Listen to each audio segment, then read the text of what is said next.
अस्सलाम वालेकुम मतियुल्लाह जान MJ टीवी।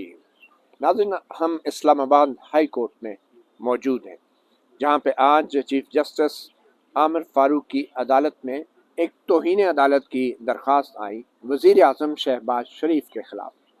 आज से 5 महीने पहले इसी अदालत ने, इस्लामाबाद हाई कोर्ट ने यह हुक्म दिया था मौजूदा हुकूमत को, मौजूदा वज़ीर आज़म शहबाज शरीफ को, कि इस्लामाबाद में लोकल बॉडीज़ इलेक्शन करवाए जाएं। वो हुक्म उन दरख्वास्तों पे आया था कि जिनमें वज़ीर आज़म शहबाज शरीफ की तरफ से यूनियन काउंसिलों की तादाद 50 से 101 कर दी गई थी, और दरख्वास्तों में कहा गया था कि ये यूनियन काउंसिल के जो इंतखाबात हैं लोकल बॉडी के, उनको ताख़ीर करने का हरबा है और 50 पर ही यूनियन काउंसिल पर ही इलेक्शन होने चाहिए। मगर इस्लामाबाद हाई कोर्ट ने कहा था कि ये तो अच्छी बात है, अगर 101 यूनियन काउंसिल होगी हैं तो इन पे इलेक्शन करा दिए जाए। मगर अब वज़ीर आज़म शहबाज शरीफ ने यूनियन काउंसिलों की तादाद 125 कर दी है। इलेक्शन की मशीनरी पहले ही हरकत में आ चुकी है। 31 दिसंबर को इस्लामाबाद में वफाकी दारुल हुकूमत में तकरीबन 7 साल बाद लोकल बॉडीज़ के इलेक्शन होने जा रहे हैं, और मगर अब 125 की जो यूनियन काउंसिलों की सीटों की तादाद कर दी गई है, नया कानून लाया गया है, तो 101 वाले जो इलेक्शंस अभी हो रहे थे 31 दिसंबर को होने थे, उस पर सवाल पैदा हो गया कि कानून 125 का है और 31 दिसंबर को इलेक्शन जो हैं वो 101 यूनियन काउंसिलों पे हो रहे हैं, तो शायद ये इलेक्शन नहीं हो सकते। इसी खदशे के पेश नज़र तौहीन अदालत की दरख्वास्त दायर की गई वज़ीर आज़म शहबाज शरीफ के ख़िलाफ़ कि पहले इन्होंने 50 से 101 यूनियन काउंसिलें कर दी थी और इलेक्शन डिले करवाया था, और अब जब इलेक्शन होने वाले हैं 31 दिसंबर को, तो अब इन्होंने अचानक 125 कर दिए हैं। अब मज़ीद इलेक्शन को रोकने का प्रोग्राम है। ताहम चीफ जस्टिस आमिर फारूक ने कहा कि ये तौहीन अदालत नहीं बनती।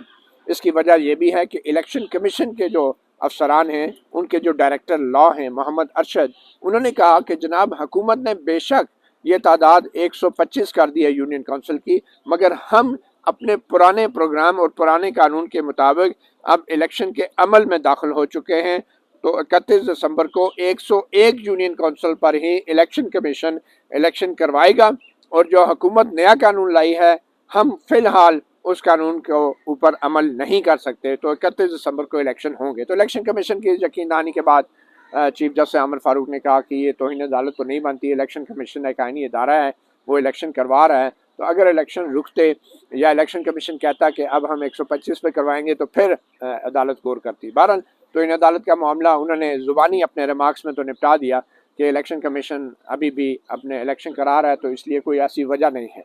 दूसरी अहम बात यह है कि पिछले 6-7 साल से ये लोकल बॉडी के इलेक्शन क्यों नहीं होते। लोकल बॉडी क्या होती है?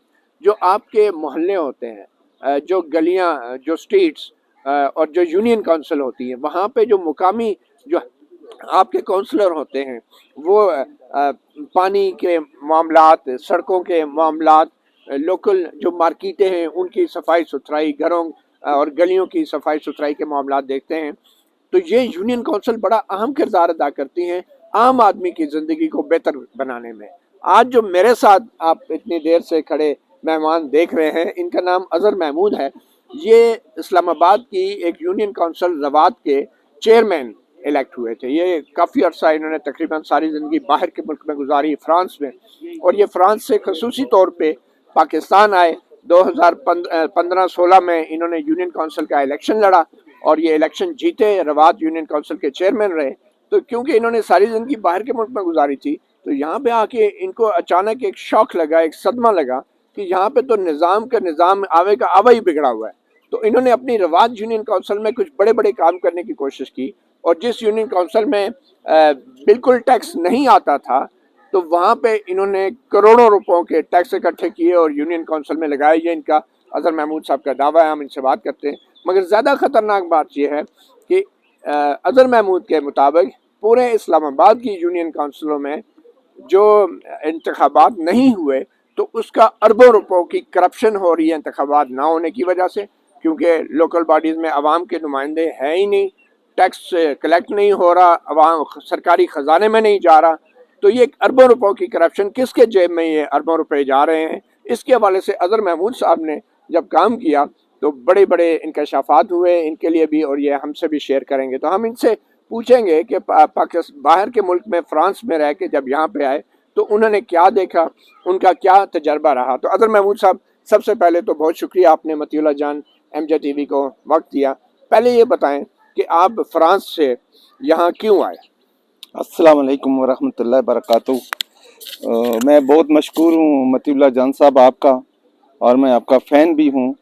मैं आया इसलिए सर कि यहाँ वहाँ पे जो वोट है वो बिजली, पानी, गैस, नाली और सड़कें पक्की करने पे नहीं दी जाती।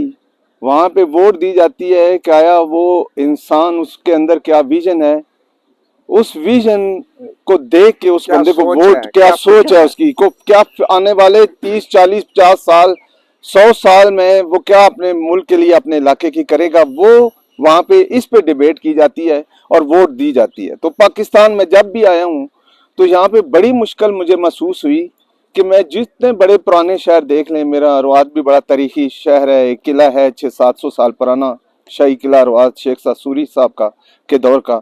तो वहाँ पे जब भी मैं आया हूँ तो वो मुझे गंदी नजर पड़ा है, कचरा हर तरफ नजर आया, नालियां थी नहीं, अगर थी तो गंद से भरी पड़ी। जब भी साफ कर रहे हैं तो ये पूरा, जब बारिश हो गई है तो आप उस पर पैदल चल नहीं सकते थे। उसके बाद पानी का निज़ाम ही नहीं था, उसमें पानी तो था ही नहीं। इस्लामाबाद पूरे में भी आपको पता है, मैं MCI में भी बाद में सिलेक्ट हुआ हूँ, लेकिन पानी का बहुत बड़ा मसला था, सफाई का बहुत बड़ा मसला था, क्रोचमेंट का बहुत बड़ा मसला था, तजावजात जो है। फिर उसके बाद सारी जो सबसे मेन प्रॉब्लम है वहां पे वो है टैक्स कलेक्शन करना। ये सबसे पाकिस्तान में बड़ा मसला है कि टैक्स कौन कलेक्ट करेगा। चलें इसके ऊपर भी हम आते हैं। जब आप पहले दिन अपनी यूनियन काउंसिल में मुंतखब होकर गए तो वो आपको क्या तजुर्बा हुआ, आपने क्या देखा, क्या मामलात थे? सर वो मुझे तो पहले ही अंदाजा था कि इनके पास क्या, इन्होंने ये गेम खेल रहे हैं। मैंने उनसे जाके यही पूछा, पहले दिन आपको वोट कितने पड़े थे और लोगों ने क्यों आपको वोट देके? ये 2600 कुछ वोट पड़े थे। मैं आजाद उम्मीदवार जीता हूँ जी। नून लीग भी हारी थी मुझसे, PTI और पीपल्स पार्टी। नून लीग उस वक्त हुक्मरान जमात थी। ठीक है। तो पहले दिन जब मैं गया तो वहां पे मैंने उनसे पूछा था आपके सोर्सेज क्या हैं, यूनियन काउंसिल में जो टैक्स आपको इकट्ठा करते हैं वो क्या क्या है, आमदनी कहाँ से यहाँ आ रही है। तो उन्होंने, मैंने जो जो उनसे मांगा, मैंने कहा ये अड्डे की ले आए, वड्डी के लेकर आए। तो उस पे, इससे पहले आप थोड़ा सा अमले के हवाले से बता दें। हाँ, वहाँ पे क्या सूरत हाल थी? अमला तो सर वहाँ पे जो प्रॉब्लम थी अमले की, अमला मैंने सबसे पूछा आप कितने यहाँ पे तादाद में लोग काम करते हैं। उन्होंने कहा जी हमको तकरीबन 70 से ज्यादा हम लोग यहाँ काम करते हैं, लाजमीन है। तो हाँ मैंने आप सब, मैं जब तनख्वाह की आई तो मैंने कहा आप सबको बुला लें, ताकि उसमें 25 चेहरे मुझे ऐसे नजर आए जो मेरी यूनियन काउंसिल में काम नहीं करते थे। तो मुझे बड़ा शौक हुआ कि मैंने पूछा कि आप कहाँ काम करते हैं। उन्होंने कहा जी हम इस्लामाबाद में फलां अफसरान के घरों में काम करते हैं और तनख्वाहें आपसे लेते हैं। तो उस वक्त फिर मुझे बड़ी हैरत हुई, और फिर मैंने तो एक तरीके से बाद में फिर वो 25 के 25 यूनियन काउंसिल से निकाले भी हैं। वो एक कौन कौन से बड़े बड़े अफसरान थे, नाम ना ले लें, ओहदे बहुत बड़े से सर। सबके घर में, किसी के घर में कुकिंग कोई कर रहा है और किसी के बच्चे खिला रहा है। मेरी यूनियन काउंसिल में मैंने पूछा बाबा से एक, तो बड़ी बदतमीजी से बोलते थे। तो मैंने पूछा आप आ जाएं सारे, आप क्या है यहाँ पे? उन्होंने कहा जी मैं नैब कासिद हूँ। मैंने आप कितने नैब कासिद? उन्होंने कहा जी 5। मैं क्या करते हैं जी? दरवाजा खोलता हूँ जी। मैंने कहा मैं यूरोप रह के हूँ, दरवाजा खोलने की जरूरत नहीं है। मैंने कहा और कहाँ है 4 नैब कासिद? तो पता चला जी ये फलां शख्स के घर ये अपना सफाई का काम, बर्तन का काम, सामान लेकर जिला इंतजामिया के पास, ये जो कमिश्नर बिल्कुल सैलानी के पास काम कर रहे हैं। नाम नहीं लेना नहीं, देखिए मेरे आगे बड़ी मुश्किल सही है, मुझे गालियां भी पड़ी अभी पिछले दिनों बड़ी सख्त। एक सबको फिर आपने बुलाया? फिर बुलाया, फिर मैंने उन्हें कहा कि मैंने उनकी तनख्वाहें बंद कर दी। मुझे कॉल आई जी ऊपर से जी कि प्लीज आप इनकी तनख्वाहें दें। मैंने कहा जी आ जाए, वेलकम। मेरा तो अपने जहन में एक प्लान था कि साबित हो गया कि जी यूनियन काउंसिल में काम नहीं करते। तो मैंने कहा जी चेक लिखे इनके, उन्होंने लिख, मैंने कहा आप सिर्फ यहाँ पे लिख दें कि आप किस किस के घर काम करते हैं। एक स्टाम्प पेपर तैयार किया, लिखा, उन्होंने स्टाम्प मारी, वो 4 महीने चले गए। उन्होंने बता दिया, नाम बता दिया कि फलां के घर। उसके बाद मैंने लेटर लिखा ऊपर इंतजामिया को। मैंने कहा जी मैं उन्हीं अफसरों को लिखा, मैंने कहा जी मुझे ये बता दें कि मैं यूनियन काउंसिल, ये रवात के लोगों का पैसा है, मैं किस तरह इन लोगों को पैसे अदा कर सकता हूँ, मुझे कोई कानूनी आप राय दे दें। काम ही नहीं करते। तो उसके बाद शुक्र अल्हम्दुलिल्लाह उन्होंने मुझे कभी नहीं कहा कि आप ये बंदे हमारे घर आपने वो नायब कासद सबको फारग कर, मुलाजमत से सबको फारग कर। उन बेचारों के साथ जुल्म नहीं सर, नहीं। अच्छा, नहीं काम नहीं था, कोई काम नहीं था सर। अच्छा, काम नहीं। आप काम जैसे जब एक अदारे में, फिर क्या हुआ? अब फिर आपने पूछा कि भाई यूनियन काउंसिल रवात की आमदनी कहाँ से आती है? सर आमदनी में सबसे बड़ा जो था वो जीटी रोड का अड्डा था, 2 करोड़ 98 की उसकी बोली हुई थी। 2 करोड़ 98 लाख रुपए। ये 2016 का वाक़या। मैंने कहा सालाना। मैंने कहा इसके पैसे, उनका जी ये तो स्टे हुई है हाई कोर्ट में, सिविल कोर्ट में। मैंने कहा अच्छा। मैंने कहा प्रोफेशनल टैक्स, उसने कहा जी 1 करोड़ 12 लाख का गया था, और वो जो फर्स्ट बिल्डर था वो कोर्ट में चला गया कि और सेकंड बिल्डर भी कोर्ट में चले गए हैं, तो स्टे हो गया था। कौन सी अदालत ने स्टे दिया सर? ये सारी पड़ी हुई है सर। कौन सी अदालत? ये civil court sir, Islamabad.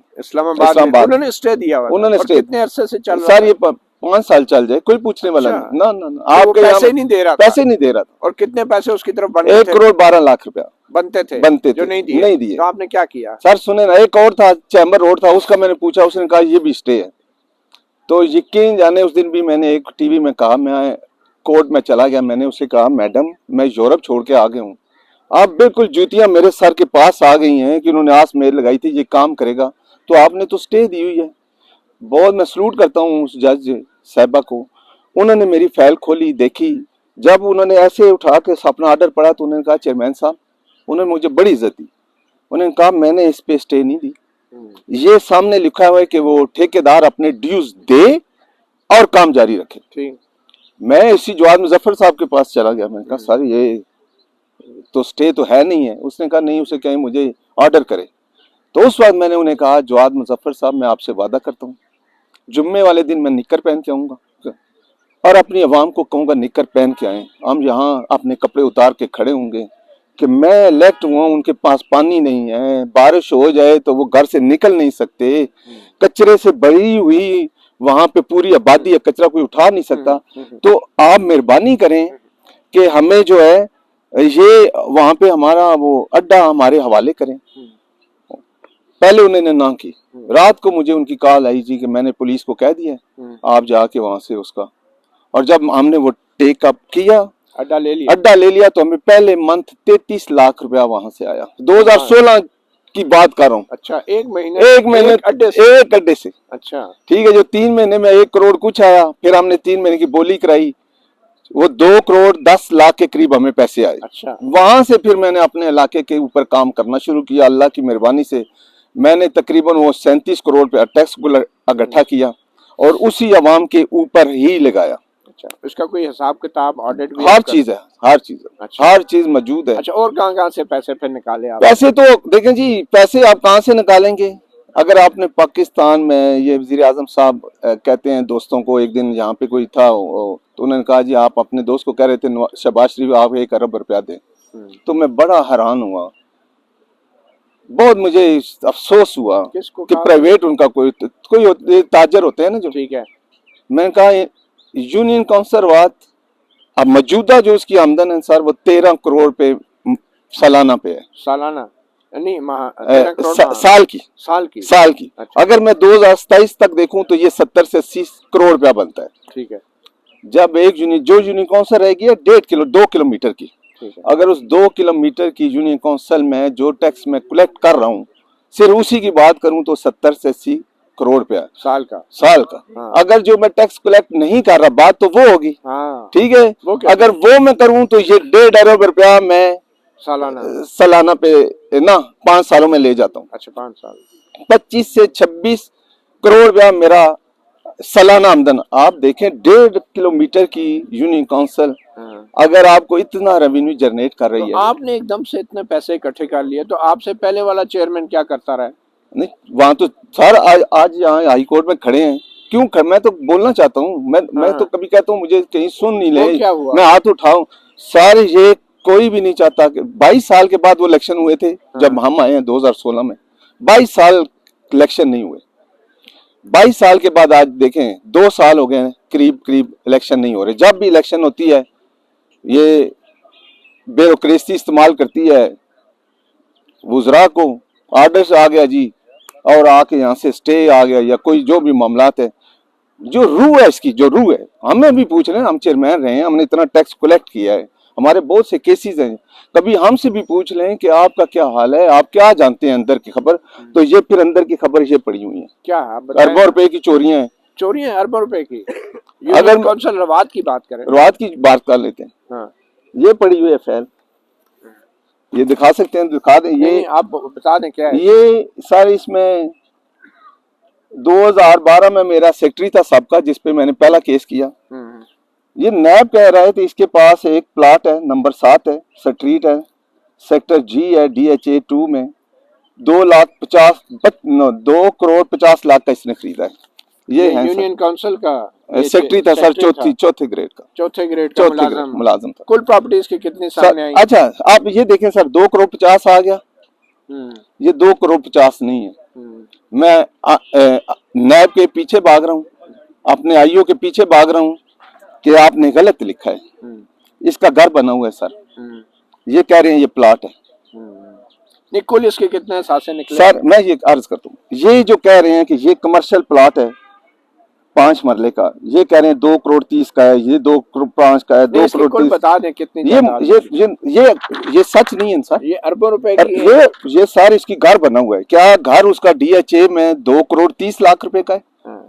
Plot है? प्लाट नहीं है, उसका घर बना हुआ है डबल स्टोरी। चले, ये 8 करोड़ की ये प्रॉपर्टी है सिर्फ, ये जहाँ पे वो 2 करोड़ 30 की कह रहे हैं, और बाकी इसी तरह सारे हैं सर। अच्छा, इसकी टोटल आमदन जो आई है सर, जो नैब कह रहा है 39 लाख रुपया इसकी आमदन बनती है महीने की, पूरी सारी जिंदगी की सैलरी जो इसकी बनती है। अच्छा, जो तनख्वाह 39 लाख। और ये देखें, ये जायदादें हैं इसके आपके पास। ये पड़ी रेफरेंस का हुआ क्या सर? ये कोई 25 महीने जेल गए हैं।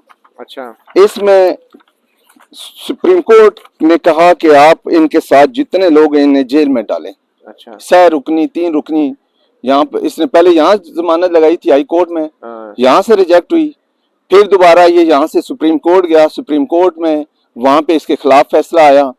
इसको और जो इसके साथ एक्स एडमिनिस्ट्रेटर थे 3, उन तीनों को सुप्रीम कोर्ट ने कहा कि इनको भी जेल में। अब कोई पूछ ले, चले सुप्रीम कोर्ट ही पूछ ले कि हमने ये ऑर्डर किया था, क्या ये बंदा चला गया है जेल में?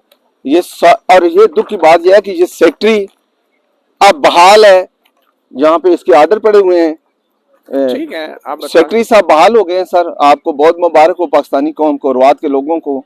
सेक्रेटरी साहब बड़ी इज्जत से बहाल हो गए हैं। DC साहब से को उसने लेटर लिखा, वहां से एक ADLG साहब से रिपोर्ट मांगी गई, उन्होंने बड़े प्यार से बताया कि जी नैब में हमें कोई पता नहीं इसके खिलाफ क्या केसेस है, उन्होंने हमें बताया नहीं। नैब वाले जवाब ही नहीं दे, जवाब नहीं दिया उन्होंने। ये वो भी लेटर मेरे पास ठीक है, लेकिन इसी बेस पे DC साहब ने बड़े आराम से उसके साइन करके उसको बहाल कर दिया। 3 नैब ने क्या जवाब दिया कि इसके खिलाफ कोई केस नहीं? नहीं सर, सबको पता है कि उसके खिलाफ केसेस थे। तो नैब ने क्या लिखा? नैब ने तो कुछ भी नहीं, नैब तो सो गया ना अब सर। अच्छा, नैब सो गया है, नैब को अब ये रेफरेंस लगता ही नहीं है। नहीं सर, सो गया सर। अच्छा। अब कैसे सोया है, ये इम्पोर्टेंट चीज है कि वो। चलें, इसके बाद और जो दूसरों के खिलाफ उन्हें जेल में डालने का हुक्म था, वो कौन कौन थे जिनको? वो एक्स एडमिनिस्ट्रेटर थे सर। अच्छा, लेकिन वो सारे अभी भी किसी ने किसी को जेल में नहीं डाला। अच्छा, सुप्रीम कोर्ट के इतने जोर लगाने के बावजूद भी वो शराब वाला जिस तरह मसला था वो शायद बन गई है, ये सारे भी शायद बन गए हैं। और अजहर महमूद, ये अब मैं कुछ कह नहीं सकता अपने आप को, मैं सुंबल हो गया, मैं हो गया ये चलें, और इसके अलावा जो मामलात चल रहे थे आपकी यूनियन काउंसिल में जो नहीं देखे जा रहे थे, तो आप ये कह रहे हैं कि ये जब इलेक्शन नहीं होते तो इसका फ़ायदा ब्यूरोक्रेसी उठाती है और वो चाहती नहीं है कि इलेक्शन हो, क्योंकि फिर ये जो आमदन है, जो नाजायज़ आमदन है, जो ब्लैक मनी है, जो सरकारी ख़जाने में नहीं जाती, ये बंद हो जाएगी और सरकारी ख़जाने में जाना शुरू हो जाएगी। इस वजह से इलेक्शन नहीं हो पा रहे, आप ये कह रहे हैं? मैं तो ये सर, मेरे पास तो सारे प्रूफ पड़े हैं ना, क्यों नहीं होते। मैंने ये एक रेफरेंस भेजा था नैब को, ये सामने है। मैं कल मुझे चीफ जस्टिस साहब पूछ लें तो मुझे बड़ी खुशी होगी। ये इलीगल अड्डे हैं, ये कह रही है MCI डिपार्टमेंट में, DMA कह रहा है कि ये 3 अरब 67 करोड़ 3 अरब 67 करोड़ 40 लाख 919 रुपये और कुछ ये कलेक्ट नहीं कर सकते हर साल। ये हर साल ये कह रहे मतलब ये नुकसान हो रहा है, चोरी हो रहे हैं सर जो पूरे इस्लामाबाद के अंदर जी जो अड्डे हैं जी उनसे उनसे इलीगल जो गैर कानूनी अड्डे हैं जिनसे हुकूमत को कोई टैक्स नहीं मिल हो रहा, तो 3 अरब और 67 करोड़ रुपए का नुकसान हो रहा है सालाना। चोरी हो रहा है सर, चोरी हो रहा है चोरी या ये अभी तक 5 साल में हुआ है? सर ये तो 2019 की है। अच्छा, ये सिर्फ 1 साल ये 2000 मैं कह रहा हूँ। तो ये गैर कानूनी अड्डे कैसे हैं, ये किस तरह उनको ये सर इजाजत मिली है? अब हमारे वजीर आजम साहब हैं, हमारे वजीर दाखिला साहब हैं, हमारे मिनिस्टर्स हैं, हमारी कोर्टें हैं। ये रिपोर्ट किसने दी है 3 अरब 67 करोड़? ये सारा ये लिखा हुआ है मेट्रोपॉलिटन कॉर्पोरेशन का अदारा जो डीएमए, ये उसकी रिपोर्ट है सर। अच्छा, और ये 2019 के बाद? ये 2019 की। ये सालाना ये नुकसान हो रहा है। मैं कह रहा हूँ ये 8 अरब रुपया है। मैं इनकी ये नहीं कह रहा कि ये सच कह रहे हैं। हाँ। ये तो बहुत कम कह रहे हैं सर। अच्छा, ये कह रहे हैं, देखें आप, ये आप कह रहे हैं 8 अरब रुपए का नुकसान। मैं कह रहा हूँ तो फिर इसका क्या ताल्लुक है इलेक्शन से? सर यही, अगर मेयर आ जाए, चेयरमैन आ जाए, उसकी हदूद में से जब ये नुमाइंदे आ जाए तो सवाल जवाब होने शुरू, इसी तरह के केस निकलेंगे सर। आवाम के नुमाइंदे फिर पूछेंगे कि ये गैर कानूनी अड्डे क्यों हैं, टैक्स किधर है, हमें दो हम लगाएं अपनी आवाम पे, चलाएंगे, चीखेंगे, हम लगाएं सर। इसलिए इलेक्शन नहीं हो ही नहीं सकते। और फायदा फिर ये ब्यूरोक्रेसी है, एडमिनिस्ट्रेटर आ जाते हैं यूनियन काउंसिलों के ऊपर और कोई पूछने वाला नहीं है उनको, क्योंकि वो सरकार के मुलाजिम होते हैं, अवाम के मुलाजिम नहीं होते। फिर वो गालियां निकालते हैं हमें। फिर वो जो होते हैं ना ताकतवर, ये हज पे जाने से पहले, मेरा हज पे जाने से पहले एक अफसरान बाला से मैंने कहा सर ये ठेकों में इतनी चोरी हो गई है। ये ठेकों की बात कर रहे हैं सर, ये जो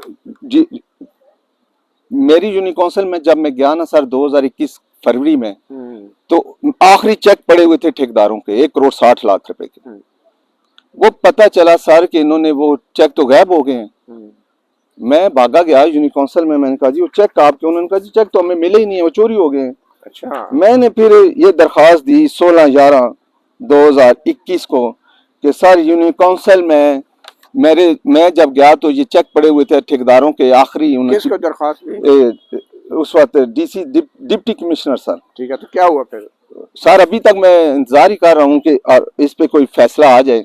मैं जब गया सर उनके पास, मैंने कहा सर आपने प्रोफेशनल टैक्स का ठेका नहीं दिया, ये आपने ठेका दे दिया है, उनको चार्ज नहीं दिया, ये 3 करोड़ रुपए का 1.5 करोड़ का उस वक्त नुकसान हो गया, अब इस साल भी आपने ठेका नहीं दिया।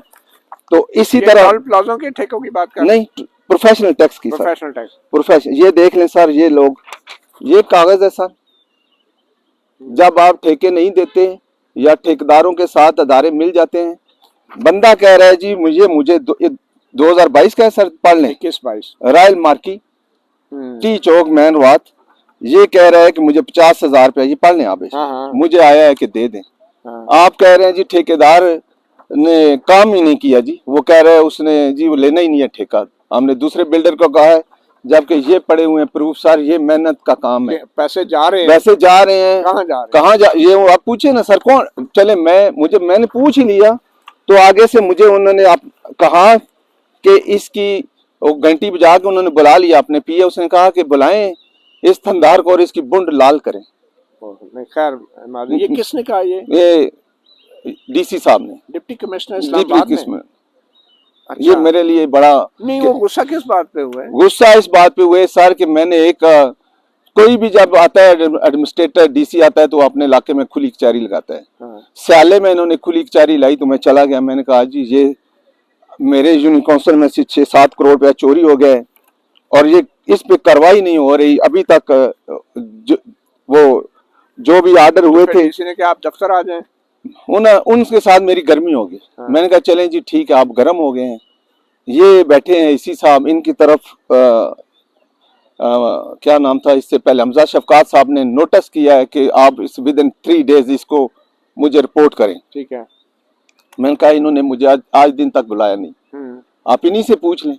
मैंने कहा पटवारी आज तकरीबन 2018-19 में आखिरी दफा बैठा है हल्के में, आज दिन तक उसने अपना दफ्तर नहीं खोला। मैंने कहा कुछ नहीं कहें कि आके अवाम के, तो क्या उन्होंने मुझे कहा आपने पैसे लिए हुए हैं, आप पैसे लेकर आए हैं, किससे पैसे लिए? किसी से पैसे लेकर आए हैं मेरी यहाँ पे, आप ऐसे बातें कर रहे हैं, मुझे महसूस हो गया कि आपको किसी ने पैसे दिए हैं और यहाँ पे आके खराब ठीक करें है, काम। ठीक ये अल्फाज थे डीसी साहब। वहां से फिर मेरी उनकी वो उन्होंने ये नहीं देखा कि एक चेयरमैन रहा है नहीं, बंदा उन्होंने रवात फिर का? पूछा लोगों से, आपको कोई इतराज आया किसी को पटवारी से? मैंने कहा ये मैं नहीं पूछ रहा, मैं तो ये पूछ रहा हूँ कि ये आए ही नहीं है दफ्तर में, पीडब्ल्यूडी साहब के दफ्तर है, हाजिरियां दिखा दें। हाजिरियां दिखा दें। हाँ, ठीक तो है लोगों जी, से राय ले रहे हैं। गर्म हो गए हैं सर। अच्छा, फिर? और उसके बाद फिर उन्होंने मेरी यहाँ बड़ी सख्त अच्छा, बेइज्जती ये की। टोल प्लाजा का क्या मामलात हैं? कितने टोल प्लाजा बंद हैं और ठेके नहीं हो रहे? कितना सर नुकसान हो रहा है? टोल प्लाजा थे 3, बारकाऊ, तरनौल और रुआत के। ठीक है। सिर्फ रुआत में और बारकाऊ और तरनौल के जब मैंने इस पे काम किया, एक हफ्ते मैंने बंदे एमसीआई की तरफ से, क्योंकि मैं एज ए चेयरमैन आया था एमसीआई में, अदारा जो डीएम है उसके ऊपर मेरे साथ 5-6 चेयरमैन थे, तो हमने रेवेन्यू जनरेट करना था रेवेन्यू को, क्योंकि मेरी यूनियन काउंसिल वैध पूरे पाकिस्तान में है कि जिसने वाकई रेवेन्यू जनरेट किया। तो उस वक्त ये मुझे टास्क दिया गया कि आप किसी तरह से इस्लामाबाद का रेवेन्यू ऊपर लेकर आए। तो टूल प्लाजे फिर हमने वहां पे बैठ के काम किया, कितने ट्रक जा रहे हैं, कितनी वैगनें जा रही हैं, वो सारा काम करने के बाद जो हमें पता चला वो 2 करोड़ 76 लाख नहीं 2 अरब 76 करोड़ रुपया बनती थी सालाना इनकम तीनों टूल प्लाजों की। अच्छा। और वो अभी तक वो बंद पड़े हुए हैं और उसकी फाइल जो है सेक्रेटरी साहब है। मगर क्या वहाँ पे पैसे इकट्ठे किए जा रहे हैं? नहीं। तो फिर ये नुकसान किसका हुआ? अवाम का, स्टेट का, भीख मांगे फिर। तो फिर इसमें ब्यूरोक्रेसी को क्या फायदा है? सर ब्यूरोक्रेसी को फायदा ये है कि इन्होंने ठेके दिए हैं सारे। 2000 जब मैं आया तो मैंने एक रिकॉर्ड मांगा इनसे डीएम में से कि मुझसे पहले वहां पे कौन था, किसके ठेके थे। उन्होंने जो मुझे लेटर भेजे मैं हैरान रह गया। कुछ करोड़ में उसके ठेके हुए, तकरीबन 18 करोड़ अरब रुपया वहां से आमदन हुई। वो किधर गई? उन्होंने एक दरखास्त दी वज़ीर दाखिला को कि यहाँ पे जो ट्रैफिक जाम हो जाती है, वो उन्होंने 2013 में बंद कर दिए। रीजन पीछे यही थी कि वो एक बड़ा खा चुके थे पैसा। कितना पैसा खाया गया होगा? तकरीबन 18 करोड़ अरब के करीब खा चुके थे। 18 अरब रुपए खा के चले गए। कौन खा के गया? कौन सर ये पूछे ना उन ठेकेदारों से। कौन सा दौर था? साल कौन सा था? ये 2013 में बंद हुआ है सर। और ये कब शुरू हुआ था? ये मेरा ख्याल है कोई 6-7 साल पहले की बात है, 7 में हुआ है या इससे आगे हुआ है। अच्छा। लेकिन उन्होंने डॉक्यूमेंट मुझे पूरे नहीं प्रोवाइड किए। डीएमए में ठेका ही नहीं दिया। ठीक है, उसकी वजह यही थी ना सर कि ठेका कैसे दे देते। अगर हम अभी 2017-18 में भी उसको बहाल कर लेते, 20 में बहाल कर लेते, 2022 में बहाल कर लेते, 2023 जब उसकी इनकम आएगी 3 अरब 4 अरब रुपया आपकी इनकम आ गई, तो क्या ये उनके लिए मुसीबत नहीं बन जाएगी कि उन्होंने कैसे 6 करोड़ में दे दिया ठेका, 3 करोड़ में ठेका दे दिया पिछले सालों में।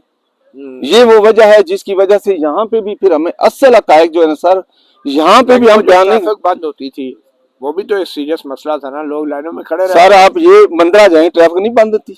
अभी चले उसको छोड़ दें, लोग 40-100 साल आगे की प्लान करके अपनी रोडें बना रहे हैं। मुझे ये बताएं कि अभी एक्सप्रेस बन रही है रोहतक तक, आपने टूल प्लाजे का नक्शा दिया है अंदर, उसमें दिया है गवर्नमेंट ने? नहीं दिया। नहीं दिया। ये कैसे आप टैक्स कलेक्ट कर सकते हैं जब आपकी ज़हन ही उस तरफ नहीं है कि हमने टैक्स कलेक्ट करके अपने मुल्क को बचाना है। लेकिन ये टोल प्लाजे पे टैक्स तो फिर आवाम पे बोझ पड़ेगा। क्यों नहीं, जो आपके हल्के की आवाम है उसके लिए हमने लिखा था कि हम उनको कार्ड मुहैया करेंगे, उनका कोई टैक्स नहीं होगा। आपके कितने हजार ट्रक आते हैं सर दिन के, आप देते हैं ना, मंदरा जाए आप देते हैं, दूसरे जिले में जाए आप टैक्स देते हैं। यूनियन काउंसिल अगर अपने उसमें टैक्स लगा देगी तो फिर तो ये बड़ा नहीं नहीं नहीं नहीं नहीं नहीं नहीं, ये टैक्स सर, ये टैक्स है जो आपके जिले में दाखिल हो रहे हैं लोग और आगे नहीं जा रहे। यूनियन काउंसिल तो टैक्स लगाए ना सर, लेकिन वो कैसे लगाएगी? एक्ट 2000 तो जिले की हुकूमत को नहीं मिलता टैक्स जो जिले में आते हैं? चले जिले को जाता ना, यहाँ एमसीआई को चला जाता। 3 अरब रुपया कम में। ठीक है, और मतलब गुजरने वाले के लिए नहीं है, जो एंटर होता है वो दे। ठीक है, ठीक है, ये 3 अरब एंटर होके उसने एग्जिट भी तो करना है ना। नहीं सर, यहाँ देखे ना कारोबारी सिलसिले में मंडी के लिए, मंडी के लिए आ रहे हैं, देखे ना, ये समझ ये नहीं हो रहे थे, नहीं हो रहे थे। अच्छा, आपके यूनियन काउंसिल रवात में तजावुज़ात का कितना संगीन मामला था, मसला था, और क्या होता रहा? देखें सर, यहाँ यही कोटें थी, यहाँ पे शौकत सिद्दीकी साहब थे, यहाँ पे ही हम आए हैं, पेश हुए हैं, हमारे केसेस शुरू हुए हैं क्रोचमेंट पे। क्रोचमेंट एक ह्यूज प्रॉब्लम है पूरे पाकिस्तान में, नाजायज तजावुज़ात, बिल्कुल इंक्रोचमेंट की। दुनिया पूरी में देखें सर, कानून बनाए जाते हैं, वहाँ वो यूनियन काउंसिल से इजाजत लेते हैं कि हमें इतनी जगह दे दें, हम यहाँ पे अपना ये 2 कुर्सियां रखेंगे, 4 मेज रखेंगे। यूनियन काउंसिल को टैक्स देते हैं तो यूनियन काउंसिल इजाजत दे देती है। यहाँ पे ऐसा नहीं है। क्या होता है यहाँ पे? तो मैंने मुर्गी वालों को बुलाया, मैंने कहा आप आ जाएं रोआत, मेरे शहर में आप काम करते हैं, चलें लीगली कर लेते हैं आपको। मैंने कहा जी आज झूठ ना बोलिएगा, हर रोज कितने मन आते हैं? हर एक ने बताया इतने मन मुर्गी मेरी आती है। सर जब उसकी मैंने कैलकुलेट किया उनके सामने तो 85 करोड़ रुपए की वो कारोबार करते हैं 1 साल का। तो कितना टैक्स बनता है? 0। कोई टैक्स नहीं देते। अच्छा, नहीं देते। आमदन पे देते होंगे ना इनकम टैक्स? वो सर नहीं, डिक्लेयर ही नहीं। अच्छा, दुकानें हैं 30 साल हो गई हैं। उसके अलावा आपकी जमीनें जो हैं, जो सरकार की यूनियन काउंसिल की जो जमीनें हैं सर, आप हाँ ये पूछें कि आप अगर इसको कहते हैं जी मैं 70 करोड़, मेरा 37 करोड़ मैंने कलेक्ट किया। शौकत सिद्दीकी साहब की कोर्ट में आप जो जिक्र कर रहे थे उसमें क्या केस लगा? मेरा एक केस था सर, एक बहुत बड़ा अदारा है उसके खिलाफ था।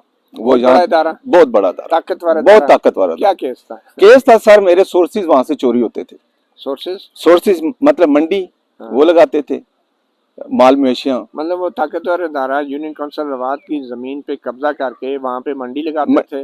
वो जमीन सीडीए की थी सर, सीडीए की जमीन थी और वो यूनियन काउंसिल रवात के अंदर दूध उसकी है, उन्हीं लोगों ने दी हुई है। ठीक है, ठीक है जी। सीडीए ने उन्हें दे दी? नहीं, यानी कि उन्हीं लोगों के पास थी ना। ताकतवर अदारे थे? ताकतवर अदारा बाद में आया सर। अच्छा, वो बाद में आए, उन्होंने मंडी भी ले ली, सब्ज मंडी भी खुद बेची दे दी। शेख रशीद साहब का चले मैं जो भी उनके साथ मेरे इतराज है, लेकिन एक उन्होंने कौमी असम्बली में एक सवाल हुआ था तो शेख रशीद साहब ने रिपोर्ट मांगी, फिर वो इंटेलिजेंस वाले यूनियन काउंसिल वात आए, बाकायदा पूछ के गए, फिर हमने उन्हें डॉक्यूमेंट दिए कि ये यूनियन काउंसिल वात ही कलर रोड की पर्ची लेती थी। फिर उन्होंने कहा बाकायदा कि जी ये बड़ा अदारा जो है इसका काम नहीं है टैक्स कलेक्ट करना, ये कलर रोड का, ये यूनियन काउंसिल का ही टैक्स बनता है। शेख रशीद वजीर दाखिला थे सर उस वक्त। मैं उन्होंने किया क्या फिर? कौन कर सकता है सर, क्या कहते हैं। अच्छा, कितना नुकसान हो रहा था? वो इदारा कितना कमा रहा था? सर मैं ये नहीं, मेरा नुकसान जो है ना जी, मैं कहता हूँ मेरा 60 से 70 करोड़ रुपए का सालाना नुकसान, 5 सालों का नुकसान उस जगह पे नाजायज कब्जे की जो भी है। और वो 60-70 करोड़ रुपया वो इदारा कमा रहा था, जो भी कमा रहा सालाना 5 सालों का। 5 सालों का 60-70 करोड़। 60-70 तो मैं आप 80 करोड़ तो मैं कमा सकता हूँ ना टैक्स लेके। तो वो जगह अगर मैं करूँ तो ये 1.5 अरब। फिर आपने अदालत में नहीं केस मैं लेकर आया सर। फैसला क्या हुआ अदालत? फैसला ये हुआ कि वो सिद्दीकी साहब थे, बाहरें थी, हमें बुला लेते थे, केस आ जाते थे, अदारे भी आ जाते थे।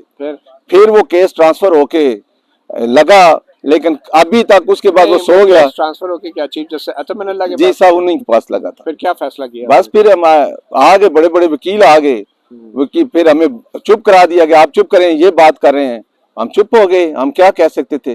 फिर वो केस अभी तक उसका ना फैसला हुआ। अच्छा, अभी तक वो केस यहीं पर हाई कोर्ट में? जी यहीं पर फैसला नहीं सो रहा है सर, सो रहा है। और वो इदारा जो है वो वहाँ से पैसे कमा रहा है नाजायज तजावुज़ात से। सर ये तो मैं नहीं कह रहा, आप कोई आ जाए रोआत देख ले। चलिए ये तो रिकॉर्ड की बात है ना।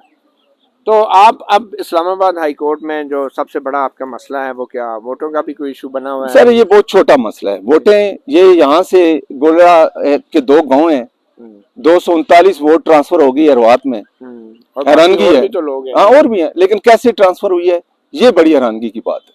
ठीक है, ये वही मार्जिन है जिससे आप जीते थे? ये बिल्कुल इसी तरह ये दुख की बात है। और ये सच बात है कि ये इलेक्शन रुकने नहीं चाहिए, एडमिनिस्ट्रेटरों से ये पावर्स। और मैं फिर कह रहा हूँ आवाम को, ये आ जाए मेरे साथ, मुझे कोर्ट तलब कर ले, इनने कहे कि यूनियन काउंसिल का रिकॉर्ड लेकर आ जाए 2010 में कितनी चोरी, ये ऑडिट पड़ा हुआ है 2010 का ऑडिट भी है आपका? हाँ जी सर, मैंने सबसे पहले आखिर में ये बताएं कि आपके खिलाफ भी तो कोई करप्शन के केसेस FIA में खोले हुए हैं, वो क्या इल्जामात हैं और कहाँ तक पहुंचे? शुक्र अल्हम्दुलिल्लाह सर, मुझे बहुत खुशी है कि मेरे इदारे मुझे तलब कर रहे हैं और मेरे खिलाफ इंक्वायरियां कर रहे हैं।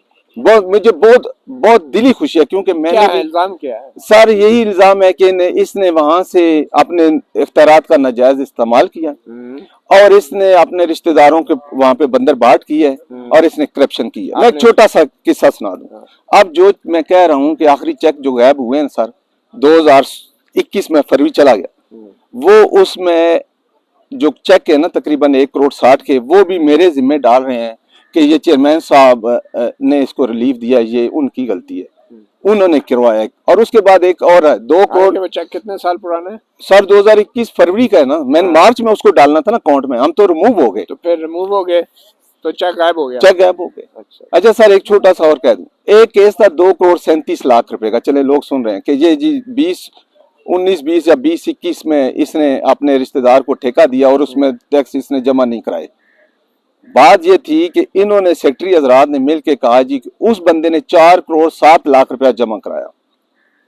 केस आगे चला गया। मैंने कहा जी इनसे पूछे सेक्रेटरी से कि ये ठेकेदार है, ये कह रहा है और सेक्रेटरी मेरा पुराना कह रहा है 4 करोड़ 77 लाख रुपया जमा हुआ है। 70 लाख वहां से आ गया। वजीर आजम इमरान खान साहब ने एक नोटिफिकेशन किया था, आपको याद होगा कोरोना में, कि जी पब्लिक ट्रांसपोर्ट बंद कर दी जाए। ठीक है, बंद हो गई, 3 महीने बंद रही। सर मैं कैसे उस ठेकेदार से कलेक्ट कर सकता हूँ जब उसकी वो अड्डा ही बंद हो गया, पब्लिक ट्रांसपोर्ट ही बंद हो गई है। तो आप उससे कैसे वो कह सकते हैं कि मुझे आप 1 करोड़ तकरीबन 60 लाख रुपया बनता था। लेकिन क्या मुआहदे के अंदर ऐसी चीजें थी, फोर्स मेजोर या इस तरह के नहीं सर, सर देखिए छोटी अमाउंट हो ना तो आप कह सकते हैं, हम कोर्ट भी आ सकते हैं। नहीं, लेकिन मुआहदे में ये लिखा हुआ था कि अगर इस तरह की कोई आफत आ गई तो फिर नहीं सर, ऐसी आफत तो कभी आई नहीं है। हर मुआहदे में होता है ना। नहीं सर, इतनी बड़ी आफत सर, आ जाए, सर आ जाए। मैं कहता हूँ सर चले 2 दिन आ गई, 3 दिन आ गई, ये तो देखे ना 3 महीने के लिए आ गई। ये तो पूरे मुल्क का मसला है। ये आपके केसेस अभी चल रहे हैं? जी चल रहे हैं, शुक्र अल्हम्दुलिल्लाह, अच्छी बात है, बहुत अच्छी बात है। लेकिन मैं ये जरूर, ज़राए आमदन क्या है आपका अपना? मैं यूरोप में रहा हूँ जी 25 से 26 साल। शुक्र अल्हम्दुलिल्लाह, मैंने जो पैसे भेजे, मेरे वालिद साहब ने मेरे लिए यहाँ पे प्रॉपर्टी जमीनें खरीदी उस दौर में। ठीक है जी, रुआत नहीं। फिर मेरी अपनी कुछ प्रॉपर्टीज थी, मेरी फैमिली ने मुझे यानी मेरे फूफा ने दी है, वहाँ पे मैंने बिल्डिंग बनाई। फिर मेरा घर था यूरोप में, मैंने वो फरोख्त किया, लीगल पैसे आए यहाँ पे। ठीक है जी, फिर मेरी अपनी जो प्रॉपर्टी मैंने। तो फ्रांस छोड़ के आप पाकिस्तान क्यों आ गए? मुझे जो सच बात कहूँ, इन केसेस से मुझे मोहब्बत हो गई है। अच्छा हाँ, सच मेरा रूह कहता है कि मेरा पाकिस्तान ठीक हो। हर अदारे का हर फर्द कहे कि ये जो पाकिस्तान का टैक्स का पैसा है, या मैं घर से निकलता हूँ अवाम के लिए। उस दिन मेरे ऊपर अजहर महमूद ने 2016 में कहा था कि सरकारी पैसा मुझ पे मेरे बच्चों पे हराम। अब भी कहता हूँ मैं, मुझ पे और मेरे बच्चों, मैं हर अदारे के अरफात से यही चाहता हूँ आपके ऊपर वो बंद हो।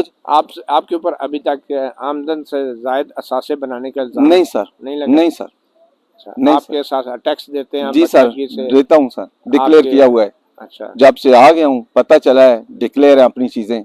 तो अगर कोई मैं गिल्टी, देखें मेरा अपना एक विजन था कि लोग कहते हैं जी कि आप ब्यूरोक्रेसी के खिलाफ कुछ नहीं कर सकते। ये पड़े हुए हैं केसेस सारे सर, यहाँ पे ब्यूरोक्रेसी है सारी, ये केसेस सारे ब्यूरोक्रेसी के, मेरे नहीं है। ये केसेस सारे ब्यूरोक्रेसी के ही हैं, मेरे नहीं है। ये ब्यूरोक्रेसी 2013 ये लिखा हुआ है, ये ऑडिट हुए हुए। अब इनको चैलेंज करें।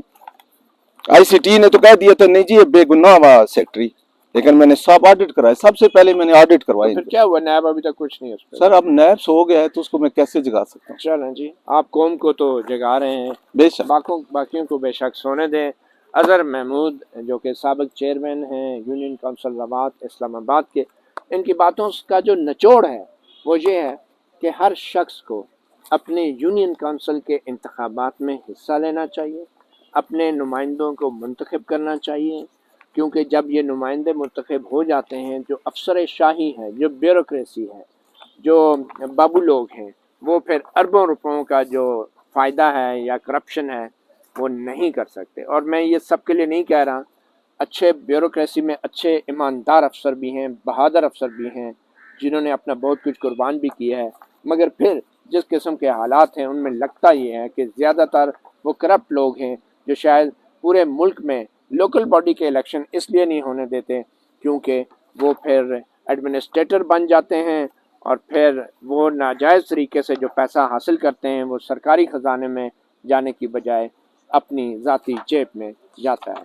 तो लोकल बॉडी इलेक्शन बहुत अहम है और ये इदारों के लिए भी एक पैगाम है, सियासतदानों के लिए, सियासी जमातों के लिए भी एक पैगाम है कि मुल्क में अगर करप्शन को ख़त्म करना है तो फिर उसका आगाज लोग- ग्रास रूट बिल्कुल, से होना बिल्कुल। चाहिए। और ये जो रोना रोते हैं कि हमारे पास पैसे नहीं है, मैं मांगने के लिए नहीं आया, फिर इस तरह का रोना आप दूसरे मुल्क में जाके बंद करें। आपको बंद बंद हो करें। जाता है। तो बेहतर ये है कि ग्रास रूट पे करप्शन खत्म करें। हमें यही बताया गया कि अरबों रुपयों की करप्शन सिर्फ विफाकी सतह पे होती है या हुकूमतों की सतह पे, ये तो एक यूनियन काउंसिल के अंदर भी ये हालात हैं। तो इसका वाहिद हल लोकल बॉडी इलेक्शन है और हर शख्स का लोकल बॉडी इलेक्शन में वोट डालना इसका वाहिद हल है। अजहर महमूद साहब, आपका बहुत एक शुक्रिया। चीज रहेगी सर, आप फ्रांस से आए जी सर, पाकिस्तान में, जी सर, ये सब कुछ भुगतने जी के सर। लिए वापस तो नहीं जा रहे बाहर? नहीं सर, नहीं सर, नहीं, मैंने मरना इधर है। अच्छा, और मुझे अब एक चीज रह गई है सर, जी जी। ये मेरे साथ चेयरमैन थे सर, सारे एमसीआई के हम 78 अरकान थे सर। ये मैं उस वक्त आपको चीख चीख के कहता था कि ये आपके पास ऊपर टैक्स नहीं लगाएंगे। ये वो लेटर है जो मैंने लिखा था मेरे अभी कुछ अरसा पहले, और इसमें जो एमसीआई ने मुझे रिकॉर्ड बड़ी मुश्किल से दिया, ये अदारे में गया हूँ वहाँ है, ये 1 अरब 90 करोड़ रुपया आपका एमसीआई का निकाल के ले गए हैं, वो सीडीए में ट्रांसफर कर दिया है इन्हें। और आपने कुछ अर्सा पहले सीडीए के लोगों यहाँ पे इस्लामाबाद में इनके दरख्त, इनकी वो बट्टे वगैरह रंग होते देखे थे। तो फिर मैंने जब ये उसका पीछे गया हूँ, तो ये एमसीआई जो आप लोगों का हक था कि आप लोग अपने चेयरमैन नजरात अपनी यूनियन काउंसिल में वो पैसा इस्तेमाल करें, वो सीडीए को ट्रांसफर हुआ है। और इसमें यही अदारे इसी तरह के उस वक्त के वज़ीर आज़म इमरान खान साहब को इस्तेमाल किया गया और पैसे ट्रांसफर हो गए एमसीआई से। ये दुख की बात और है। अगर आपका मुंतखब मेयर होता या आपके मुंतखब चेयरमैन होते तो शायद ये हाल ना होता, जरूर आवाज उठती और ये वसाइल यूनियन काउंसिल के लेवल पे आते। आते।